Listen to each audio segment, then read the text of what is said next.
لومړی مورد او لومړی توپیر چې غواړم خبرې پرې وکړم هغه د نارینه‌و او ښځینه‌و جنسیتي توپیر او فرق ده.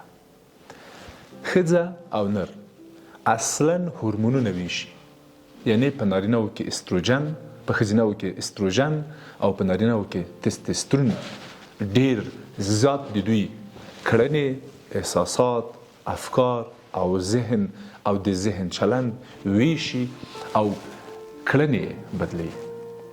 ښځینه د ښځو استروجن معمولا د تاوتریخوالي، سیالۍ، حسادت، ښکارو، رقابت، جنگ، جګړې، تیري، وهلو، ټکولو او په ټوله کې د شخړو او د تاوتریخوالي یا خشم روحیه دغه د دوی د استروجن هورمون د دوی دغه روحیه کموي، دغه حالت کموي او برعکس په نارینه‌و کې برعکس چلند کوي. استروجن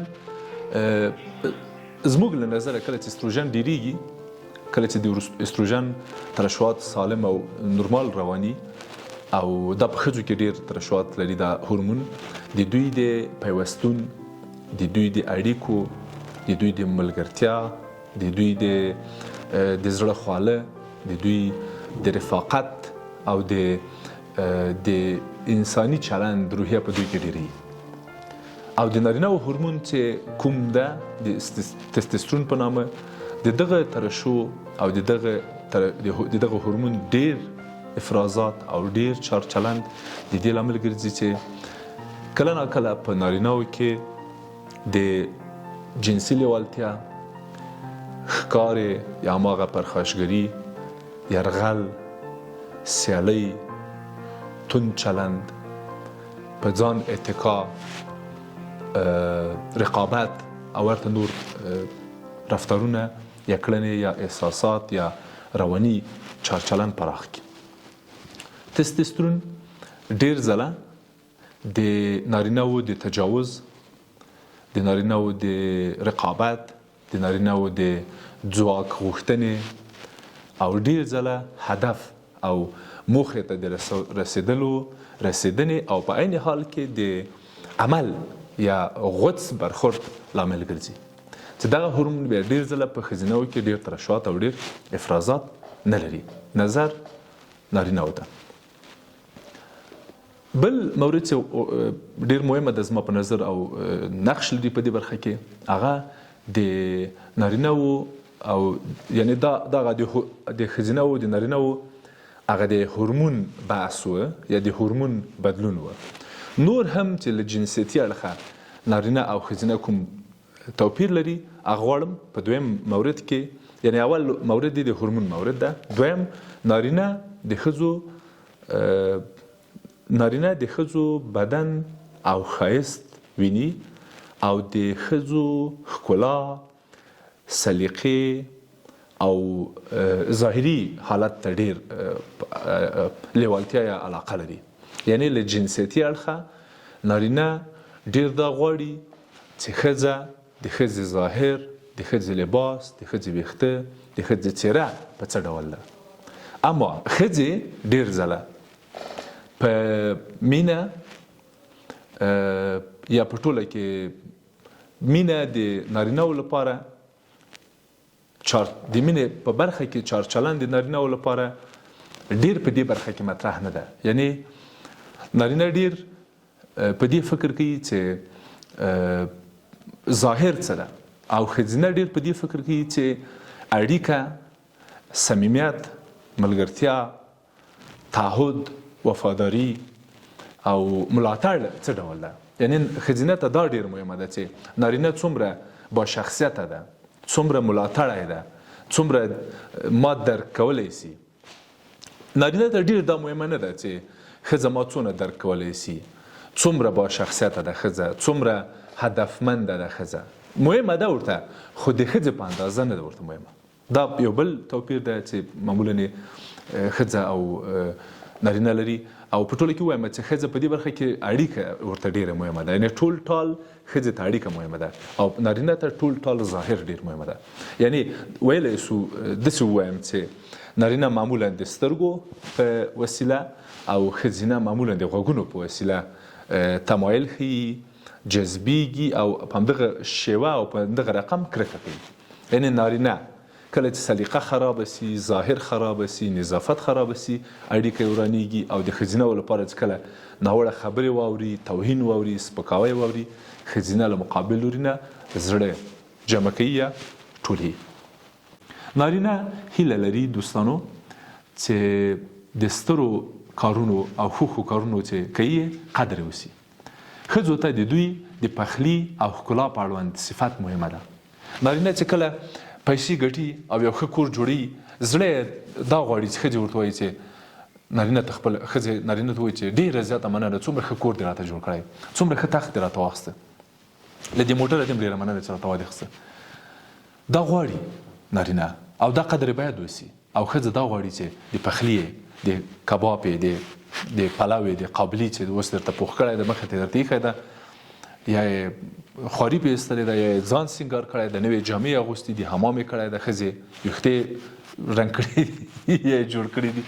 اوس له تا نه هیله کوي چې ته ورته وایې چې نن څومره ښایسته سوې یې، نن څومره ښه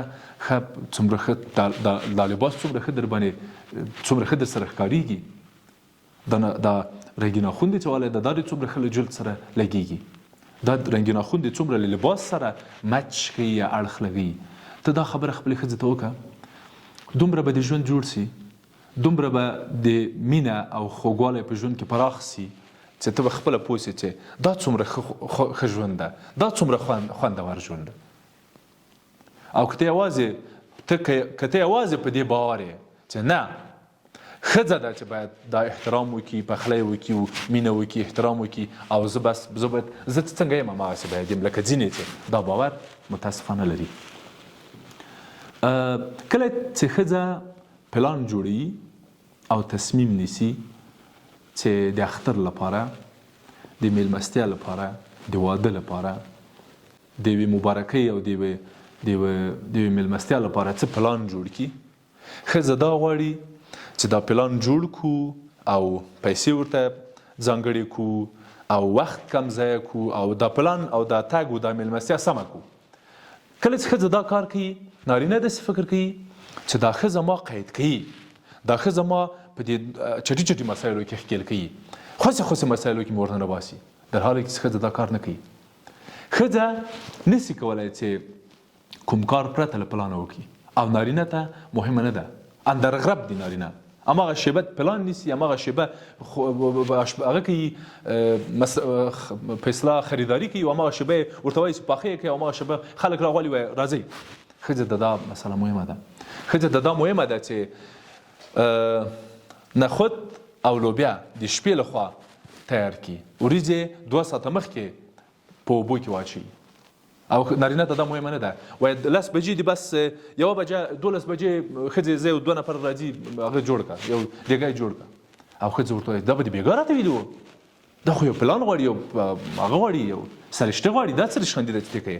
یا مثلا نارینه اندرغرب یو 15 نفره مېلمانه په کور راننواسي، ښځه ورته وایي چې خدای په لاس دا چې دې شروع کړي، د زه دوی ته چې له کومې کوم ورته ښځې خو هلته یو څو هګۍ راپخې کړه، یو څو ډوډۍ راوغواړه، زیاتي صحیح ده. ښځه وایي چې نه، دا خو غلط خبر ده، هګۍ دا خو باید ترکاري جوړه سي، هګۍ پخې سي، لږ وریجې او غوښه او لږ کچالو، لږ لوبیا، لږ دا هغه، دسترخوان باید سم وي، میلمستې د میلمه باید ډېر قدر وسي.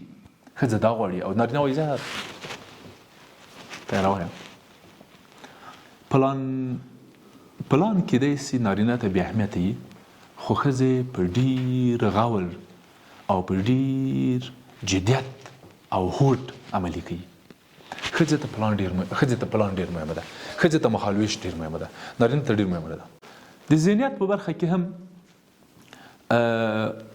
ښځې ډېرې ادبیاتو ته او ارواپوهنې ته، ژبې ته او هنري زده کړو، علم او پوهې ته اهمیت ورکوي. ارواپوهنې ته مثلا، ټولنپوهنې ته مثلا، مشاورې ته، ښوونې او روزنې ته، او داسې ورته مسایلو ته. او نارینه برعکس د تمایلاتو په برخه کې، د علم او هنر په برخه کې تمایلاتو ته انجینرۍ ته ډېر اهمیت ورکوي، فزیکي مسایلو ته ډېر اهمیت ورکوي او ریاضیکي او هغه ته تعاملاتي یا داسې تحلیلي مسایلو ته ډېر ارزښت او پام کوي د هغه په برخه کې د تمایلاتو یا د لیوالتیا په برخه کې. په ښځو ته د علم او د ذهنیت په برخه کې ښځو ته دا ډېره مهمه ده چې یو څه چې جوړیږي څومره آرامش لري او څومره سوله ایز دي، څومره هوساینه لري، څومره هلته په اصطلاح انسانیت او سړیتوب پکې نغښتی.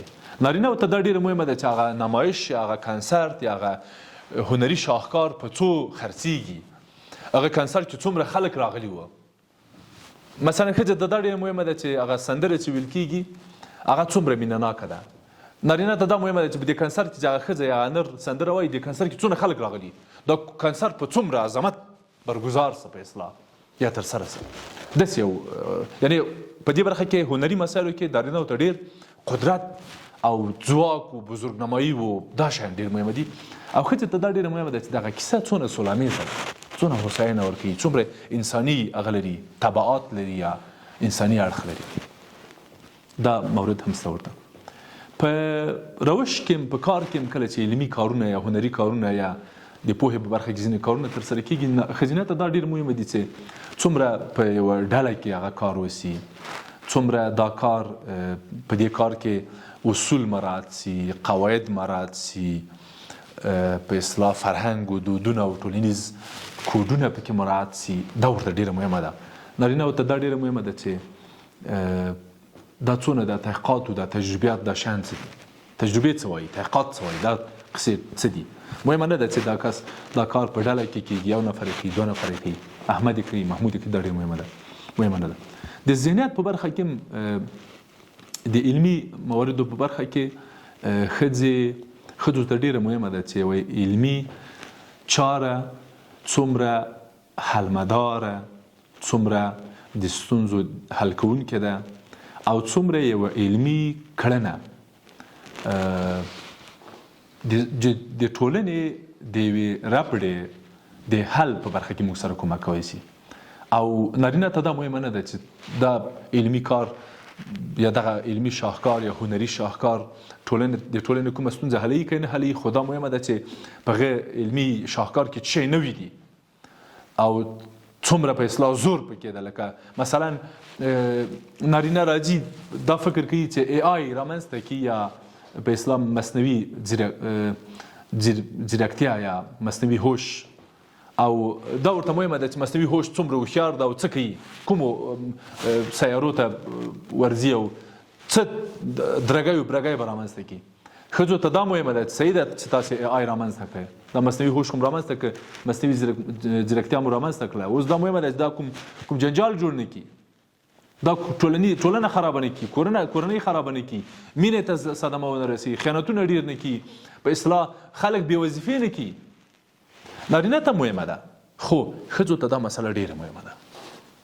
یعنی نارینهو ته ډېر کشف، خلاقیت، نوښت، نوآوري، ابتکار، زور، ځواک، قدرت، دا شیان ډېر مهمه دي. ښځو ته مهمه دي خو نارینهو ته ډېر مهمه دي. برعکس ښځو ته دا ډېر مهمه ده چې یو شی څومره انساني ده، څومره هغه کې دا مسایل مهمه دي. په هر حال په آخر کې دا مهمه ده دوستانو چې ښځه او نارینه دواړه باید د هنر په برخه کې، د علم په برخه کې، د زده کړو په برخه کې دواړه علم زده کړې او هنرونو ته مخه کړي. ولې؟ ځکه که نارینه علم او هنر ته مخه کړي، دا هنر او علم به ډېر نارینه سي، ډېر به ځواک او قدرت او سیالۍ ډېرې سي پکې. خو که ښځې ته م اجازه ورکړو دوستانو، دا هنر به ډېر مینهناک سي، دا هنر به ډېر سولامیزه سي، دا ژوند به ډېر ټولنیز سي، دا ژوند به ډېر خوږ سي، دا ژوند به ډېر عاطفي سي.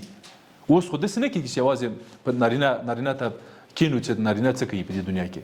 ښځې ته هم باید برخه ورکړو، اجازه ورکړو، تر څو دغه انډول رامنځته کړي. یعنی یوازې په قدرت او په ځواک او په نوښتونو او په ای آی رامنځته کولو، چټ جی پي ټي رامنځته کولو، دې مسایلو باندې خو دنیا نه جوړېږي. د دنیا جوړېدل یوه تعادل ته ضرورت لري، یو تعامل ته ضرورت لري. نر نشي کولای چې همیشه ځان نر کی. نر باید په دې پوه سي چې که زه غواړم چې دا ژوند انساني سي، سولامیزه سي، منطقي سي، مینهناک سي، زه باید په دې ژوند کې تعامل او تعادل ته اهمیت ورکړم. نارینه تر ښځو 3 چنده یا 3 برابره جنسي خیالات لري. یعنی نارینه ډیر ځله خیال او فکر په اړیکه کې جنسي 3 برابره ډیر.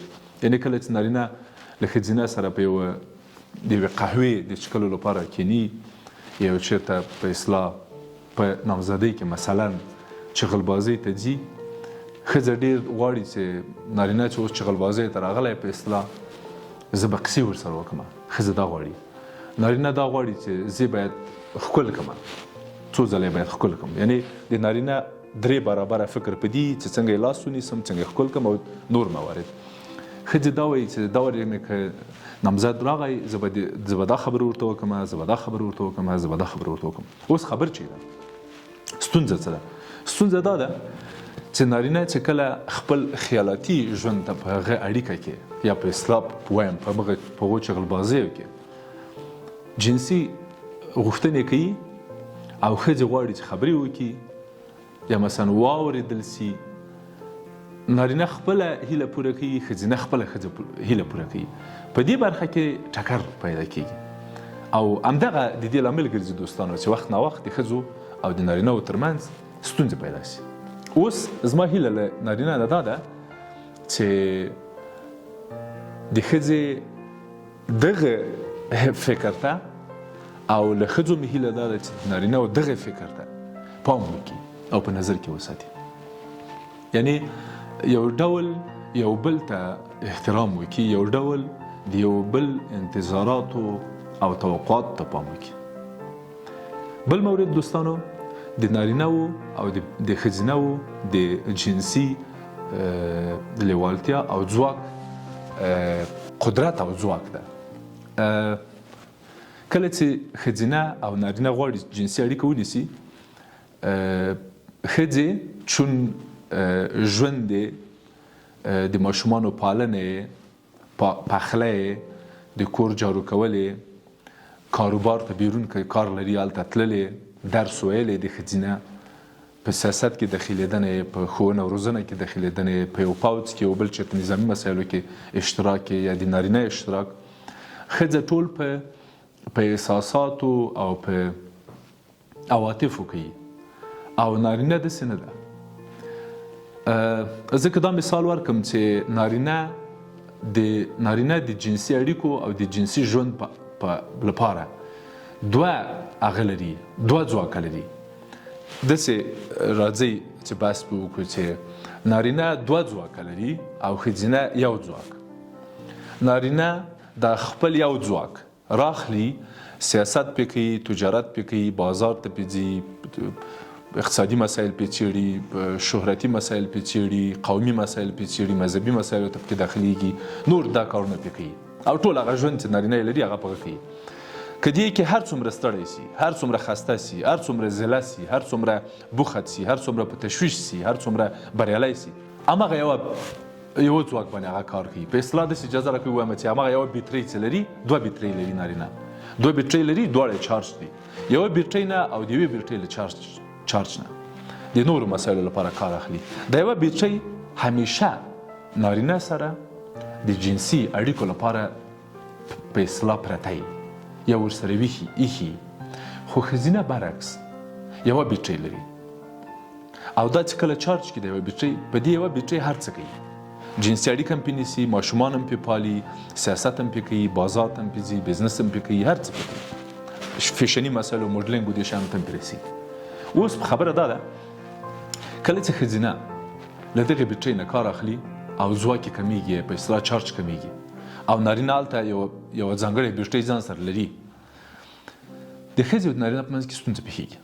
ښځه ورته وایي چې ګوره زه ستړې یم، زه ماشومانو خسته کړی یم، زه نن وظیفې ته تللی وم، ما نن یو سیمینار درلوده، ما نن یو کار درلوده، ما نن موټرواني کوله، زه نن په له ښاره لرې سفر ته تللی وم، یو ولایت ته یو ولسوالۍ ته تللی وم او بېرته ډېره خسته یم خلاصه. او نارینه ورته وایي چې نه، ما او تا باید جنسي اړیکه ولرو او ته باید زما هیلې ته رسیدګي وکړي. ښځه په داسې یو مورد کې نشي کولی چې د نارینه دغې هیلې ته رسیدګي وکړي. او نارینه وار تر واره همیشه هر چیرته په هر وضعیت کې، په ستړیا کې، په سیاست کې، بازار په هر مورد کې تیار ده. ښځې تل د یوې ژورې او مینهناکې اړیکې غوښتونکي او مینه نارینهو ته د ژوند یوه برخه، یعنې یوه ټوټه ده د نارینه لپاره. یعنې داسې اجازه راکوي ووایم چې که احیانا انسان موږ وویشو، یعنی د انسان ارواح په اتو برخو وویشو. دا خبره ما ډېره پخوا هم کړې وه یو وخت کې په یو خپرونه کې، که موږ نارینه وویشو په اته برخې کې، د نارینه یوه برخه مینه جوړوي، خو که ښځینه راواخلو او اته برخې کړو، اته ټوټې وکړو، یعنې په اتو برخو وویشو له ارواحي اړخه، د ښځینه هره برخه د مینې غږ پورته کوي او مینه وایي، مینه وایي. یعنې کولی شم ووایم چې ښځه ټوله په مینه او نارینه د نارینهو ژوند یوه برخه په مینه ولاړ ده. اوس کېدای شي تاسو پوښتنه وکړئ چې د نارینهو دا نورې برخې یا نور ارواحي ژوند یا فکر یا ذهن په څه شي مصروف ده. ښځینه او نارینه دواړه په ګڼو برخو کې مشترکات سره لري، مثلا سیاست، تاریخ، بازار، بزنس او مذهب او نور مسایل. اما ښځینه ته لومړی خبره د ښځې لپاره مینه ده او اړیکې دي، روابط دي. خو د نارینه لپاره لومړی خبره مینه او روابط نه دي، هغه یې ویشي. یعنې مینې ته یوه برخه د فکر ورکوي، سیاست ته یوه بله برخه د فکر ورکوي، مذهب ته یوه بله برخه د فکر ورکوي، اړیکو ته یوه بله برخه او بازار ته، تجارت ته، کاروبار ته، نورو مواردو ته، حتی ظاهري مواردو ته یوه بله برخه ورکوي. خو ښځو ته حتی تظاهري مسایل هم د مینې له ادرسه شکل یا جوړښت مومي. نارینه که مینه هم کوي، که اړیکې ساتي، ډېر ځله دته سیاسي مسایل پکې مهم وي، ډېر ځله د اقتصادي موخې پکې لټوي. یعنې ډېر ځله نارینه سیاسي ودونه کوي، کېدای شي تاسو ته جالب وي. ډېر ځله نارینه داسې یو چا سره واده کوي چې هغه یې خارج ته بوځي یا مثلا پیسې ورته مساعدې کړي. خو ښځې که غواړي چې یو چا سره واده وکړي چې هغه پیسهدار وي، موخه یې دا نه وي چې د ده پیسې څنګه وکاروي، موخه یې دا وي چې څنګه په هغو پیسو چې نارینه یې لري څنګه مینه جوړه کړي، څنګه اړیکې جوړې کړي. یعنې پیسې د ښځې لپاره وسیله ده او د نارینه لپاره پیسې موخه ده، وسیله نه ده، د موخې وسیله نه ده، خپله موخه ده ورته. دغه توپیر او تفکیک مې غوښتل تاسو سره دوستانه شریک. بل مورد، نارینه ډېر جنسي لیوالتیا لري او ښځینه ډېر جنسي ځواک. یعنې له جنسي اړخه د ښځینهو ځواک او قدرت ډېر پراخ او ډېر زیات د نظر د نارینهو ځواک ته. خو د نارینهو بې لیوالتیا او خوښول یې نارینهو ته ډېر جدي دي. یعنې نارینه ډېر جنسي خوښونکي دي، ډېر فکر پې کوي، ډېر وخت ورکوي، ډېر ورته لومړیتوب دي. خو ښځینهو ته ډېر لومړیتوب نه دي، دي ورته مهم دي، ډېر ارزښت ورکوي. ښځینه هم جنسي موارد او جنسي مسایلو ته هم د لومړي هر څه نه دي ورته. یعنې ټول ژوند ښځې ته جنسي مسایل نه دي. خو نارینهو ته ډېر ځله له 80% نه ډېره فیصدي غوره کوي او یا وایم چې جوړوي. بل مورد، د نارینهو یا په ټوله کې د نارینهو فکر ډېر ځله نارینه په لیدلو پارېږي، یعنې تحریک کېږي، او ښځینه په خبرو او کلام. یعنې نارینه بصري او ښځینه کلامي دي. یعنې ښځینه په یوه ټوټه، په یوه خبره ټوټه کېږي او نارینه په یوه حرکت یا مثلا په یوه مثلا لک غاښونه دي غاښونه سړی نه بورس یا مثلا سترګو کې مثلا وبخي دا مسایل زیاتومه خو زه غواړم ډېر عامیانه او ډېر په عامه ژبه چې پوسی دوستان که نارینه د یو چا په سترګو کې مثلا چوخړي ویني یا مثلا د یوې ښځې غاښونه ویني چې نه بورس کوي یا مثلا لږ ناپاکه ویني دا ډېر زیات ورته مهمه دي نارینه ته. خو ښځینه کولی شي د نارینه ناپاکه بدن هم د ده د معصومیت او د ده د ښه شخصیت په خاطر ومني خو نارینه یې نشي منلی. دا مې غوښتل اشاره ورته وکړم. یعنې نارینه ورته سترګې نارینه و د سترګو له لارې تصمیم نیسي او ښځینه معمولا د زړه یا د غوږونو په وسیله. یو بل مورد چې غواړم اشاره ورته وکړم دوستانو د نارینه و د ښځینه و د جنسیتي توپیر په اړه هغه دا ده چې د نارینه و جنسي اړیکې د هغوی په احساساتو پورې مقید نه دي. یعنې نارینه کولی شي پرته له احساسه پرته له مینې پرته له دې چې په چا یې مینه راسي که یې رانسي پرته له دې چې څوک یې خوښ سي که یې خوښ نه سي کولی شي جنسي اړیکه ورسره ولري. نارینه کولی شي پرته له مینې جنسي اړیکه ونیسي خو د ښځې لپاره دا ډېره سخته ده.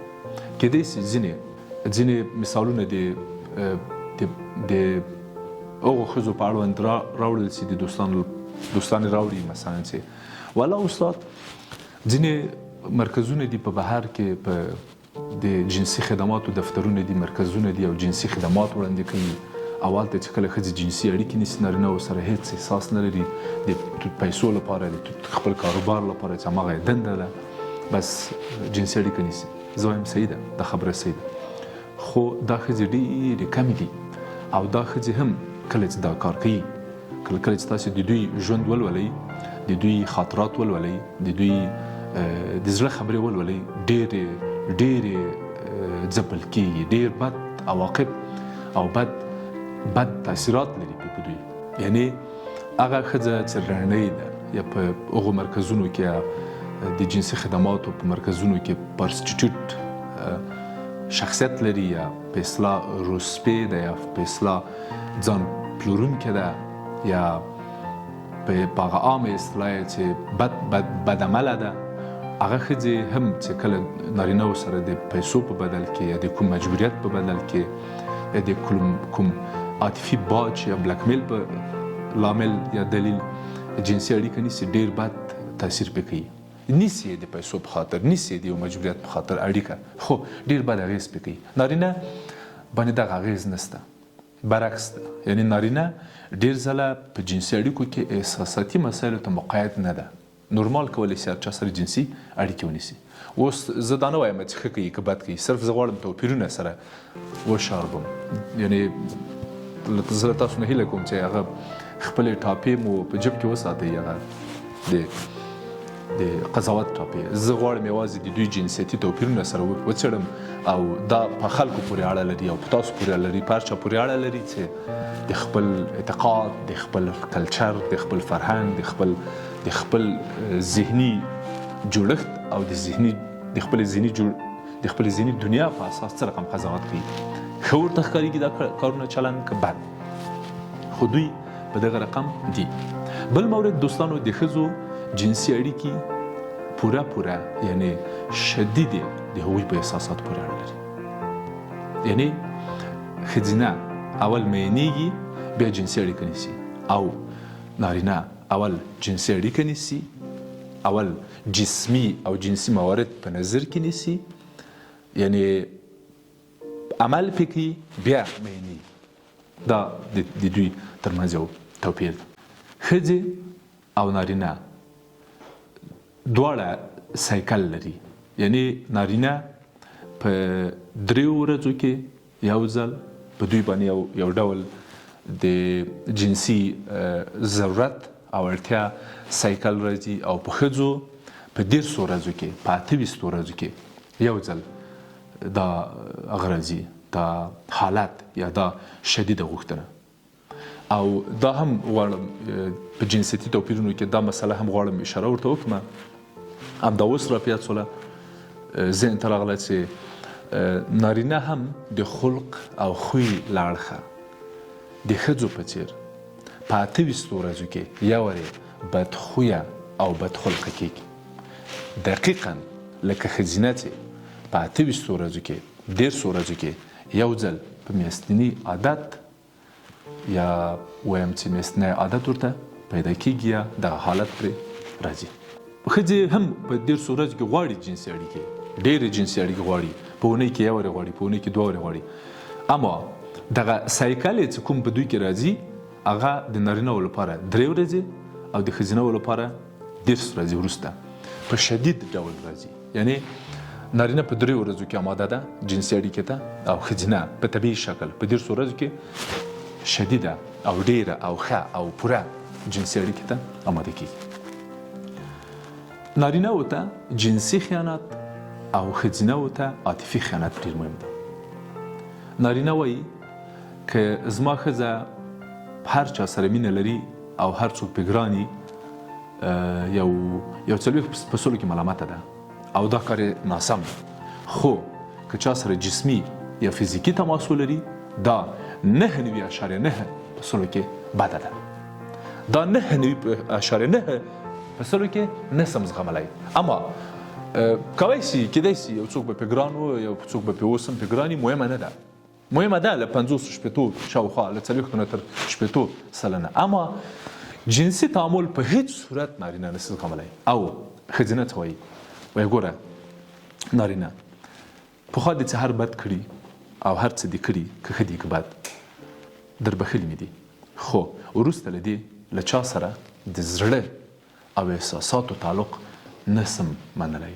که نارینه ښځینه په دې پوه شي چې نارینه ما سره مینه نه لري، ما ته علاقه نه لري، په هیڅ صورت نشي کولی چې ښه خوی، اعتماد او ښه چلند ورسره وکړي.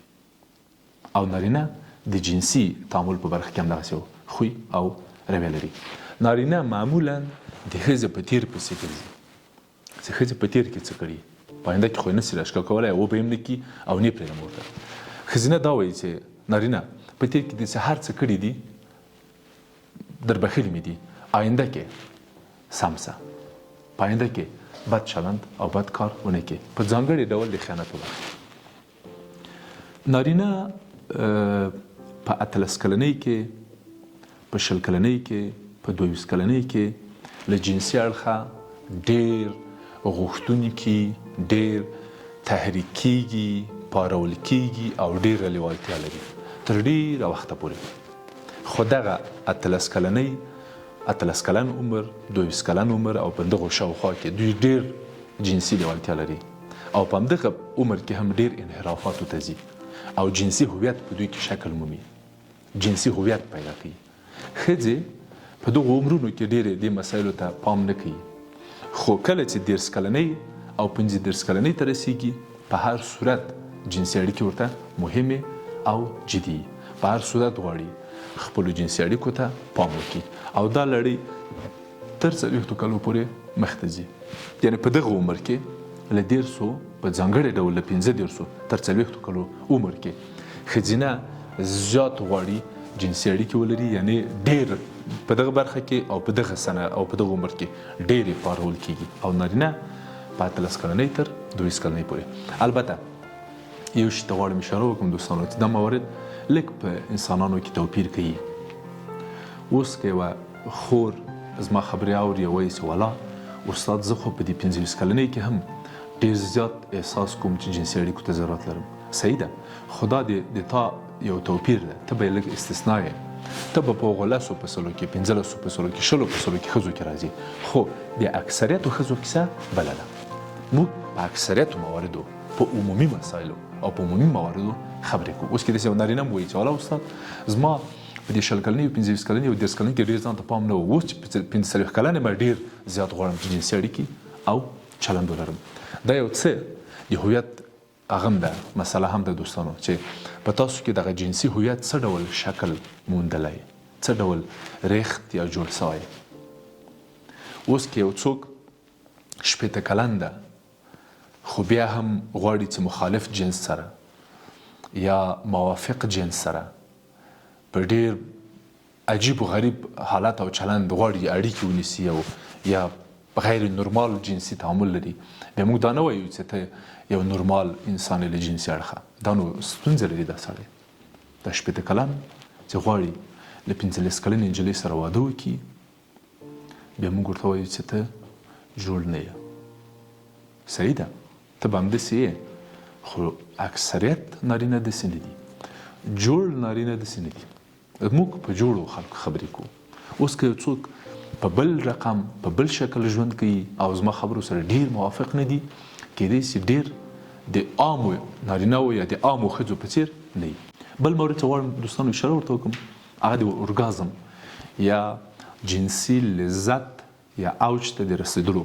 مسله ده ښځینه معمولا په ځنډ او نارینه معمولا په چټکۍ اورګازم ته رسیږي ما دا خبره معمولا کړې ده چې نارینه په د جنسي اورګازم په برخه کې د خرګوش یا سوی په څیر دي او ښځینه د جنسي لذت یا اورګازم ته د رسیدلو په برخه کې د کشپ یا سنگ پشتک په څیر دي اوس نو تاسو د سنگ پشتک قدمونو ته فکر وکړئ او تاسو د سوی قدمونو ته فکر وکړئ که تاسو سنگ پشتک یا کشپ ته ووایئ چې په دې غره ور وخیځه او تاسو سوی یا خرګوش ته ورته ووایئ چې په دې غره ور وخیځه څونه توپیر کوي د خرګوش یا د سوی د مخې 2 پښې لاندې او په غره ډیر ښه خیځي ډیر په چټکۍ خیځي بیخي د پښې د غره ته جوړي خو د سنگ پشت پښې او د سنگ پشت ځواک او د سنگ ځواک لري خو دغه د حرکت اندازې ډیر ورو او ډیر په اصطلاح په سوکه ده اوس که دا موارد د ښځو په ژوند کې او د نارینهو په ژوند کې تطبیق کړو نو کولی شو چې نارینه ووایو چې نارینه د اورګازم په برخه کې د سوی په څیر ده او ښځینه د اورګازم په برخه کې د کشپ یا سنگ پشتک په څیر ده او دا باید یعنی خرګوش که غواړي خرګوش یا سوی که غواړي چې له کشپ سره په یوه اندازه غره ته ورسیږي یا هدف ته ورسیږي نو لږ د صبر وکړي لږ د بځان فشار راوړي له کشپ سره د ورو ورو قدمونه واخلي له کشپ سره د ورو ورو لاړ شي دا په یاد ولرئ دوستانو که دغه خرګوش یا دغه سوی د کشپ یا د سنگ پشت دغه حالت او دغه په اصطلاح جوړښت ته له فزیکي اړخه له جنسیتي اړخه د پښو له اړخه د قدمونو له اړخه او د غره پورته کېدلو له اړخه سوی یا خرګوش د سنگ پشت یا د کشپ اړتیا ته یا حالت ته یا وضعیت ته په کتو عمل ونه کړي او هر ځل له کشپ نه مخکې هدف ته ورسیږي له کشپ نه مخکې غره ته وخیځي او څو برابر دا څو ځله دا کار تکرار سي یو وری لاړ سي منډه تر واخلي الته خپل هدف پوره کړي بیا لاړ سي منډه تر واخلي بل اخره سنگ پشت وخت کې د نتیجې ته رسیږي چې نو زه نور ذاتي دي سوی سره مسابقه نه وهم زه نور دې سوی سره غره ته نه ځم ځکه ارزل ما په نیمه لار کې پرېږدي او کله کله خو داسې پېښېږي چې دا کشپ اصلا د دې تګ اراده نه کوي نور ذاتي نه غواړي چې دا قدمونه وهي وای نه ځم بیخي نه ځم ته لاړ شه ورځه ته ورځه زه نه ځم او دا زموږ د ډېریو کورنیو ژوند ده وایه ښځه په ډېریو مواردو کې خپل نارینه ته وایي چې ته د خپل اړتیا پوره که ته د خپل کار خلاص که او ځه نور ما څه کوي ما پرېږده ډېر ځله خو په ځینو ښځینهو کې دا باور دومره په اصطلاح پوخ سوی او پړسېدلی ده چې د جنسي اړیکې چې دي استاد دا خو د نارینهو دي که زموږ له دې مسایلو سره څه نارینه ته بس نارینه ده بس خپل کار دی کوي نو بس موږ به پخلی کوو غوا به رالوسو او ماشومان به کرارو او ډېرې که ساده سو نو زیاتې بېزېږو ماشومان او که لږ هوښیارې سو نو بیا به ورته وایو چې په خپل وخت په خپله کچه په خپله شمېر ماشومان کار پخلی ټول شیان به سره تنظیموو ښه دا توپیرونه وخت نه وخت باید په نظر کې ونیول شي زه په دې باور یم چې که د دغو توپیرونو اړخ موږ نارینه او ښځینه په نظر کې وساتو، موږ ډېر ښه کولی سو ژوند وکړو، ډېر ښه خوږ ژوند کولی سو، انساني ژوند کولی سو. ښه، د اورګازم په برید یو بل مورد هم شته چې زه غواړم اشاره ورته وکړم. هغه دا چې نارینه معمولا په 2 کې په 3 دقیقو کې د خپل جنسي اوج ته رسیږي او هېڅ ستونزه هم نه لري، خپله اړتیا پوره کوي. خو برعکس ښځینه ډېر په ځنډ تقریبا 10 تر 15 دقیقو پورې وخت ته اړتیا لري.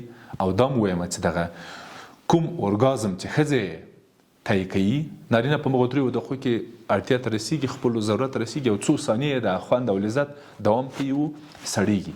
په ښځه کې دغه لذت څو دقیقې تقریبا 10 تر 20 دقیقو پورې دوام کوي. یعنی ښځینه کولی سي څو ځله اورګازم ته ورسیږي، خو نارینه وروسته له لومړي اورګازم نه دویم اورګازم ته څو ساعتو ته حد اقل 3 ساعتو ته ضرورت لري چې بیرته بیا هغه سوخت و ساز د په بدن کې وسی تر څو بیا دغه اړیکې ته چمتو یا آماده سي. زه په دې باور یم چې د ګډ ژوند د 80 سلنه ستونزو لامل، انګیزه او سبب د جنسي توپیر او د جنسي توپیر نه درک او نه احترام ده. زه باور لرم که موږ غواړو په افغانستان کې د ښځې او د نارینه ترمنځ دغه فاصله، دغه دښمني، دغه تربګني، دغه ټکول وهل او د ښځو محدودول او په ښځو د زور زیاتي لړۍ ختمه کړو په ټوله کې. دا ګورئ دا یو کلتوري مسله ده، که څه هم اوس لږ سیاسي سوې د دوستانو، خو ډېره کلتوري ده، ډېره ټولنیزه ده، ډېره دا زموږ په رسومو او رواجونو کې نغښتې ده. زه باور لرم که موږ دغه اړخ سم کړو، موږ په مذهب کې، موږ په سیاست کې، موږ په ښوونه او روزنه کې، موږ د کار په برخه کې، په هره برخه کې له ښځې سره سولې ته رسیږو. موږ بالاخره ښځې سره د ښځې په اړوند دغه باور، دغه نیت او دغه حالت چې موږ لرو د نورې نړۍ په توپیر دا حل کوو، دا جوړیږي، دا مشکل حل کیږي بالاخره. اوس دغه مورد او دغه وضعیت له بده مرغه ډېر جنسیتي اړخ او ډېر د ناپوهۍ زېږنده ده. مننه. ښځه چې له چورلیزه بهر سوه نارامه کیږي او ستا په خوښه کار نه کوي، نور ځای چې ستا په خوښه کار نه کوي. ته کیدای سي ووایې چې استاد دا کرکټ خو یو ښه شی ده که نه، استاد اوس زه کار ونه کړم، استاد زه خو یو سیاسي سړی یم که نه، ته د ما ښځه پوه کړه که نه، ولې نه پوه کوې؟ زه استاد حق نه لرم چې دویمه ښځه وکړم، دین راته اجازه راکړې ده. خو دا خبرې خو ټولې نارینه کوي، اما د ښځې سایکولوژي او د ښځې حالت بل اړخ د دوستانو. اوس ښځې ته توصیه لرم دوستانو، کله چې ښځه دغسې یو حالت لري چې په یو محوریت او مرکزیت کې واقع کیږي او نارینه له کرکټ نه را تم کوي، فوټبال ته یې نه پرېږدي، سیاست ته یې نه پرېږدي، تحصیلاتو ته یې نه پرېږدي، له خپلو بچو سره یې مینې ته نه پرېږدي، له مور سره یې چې مور یې د اړیکې ته یې نه پرېږدي، خویندو ورونو سره یې خبرو ته یې ټلیفون ته نه پرېږدي، هلته چې ورور ته په مثلا له بهر نه افغانستان ته یو څو ډالر ورلېږي هغه ته یې نه پرېږدي.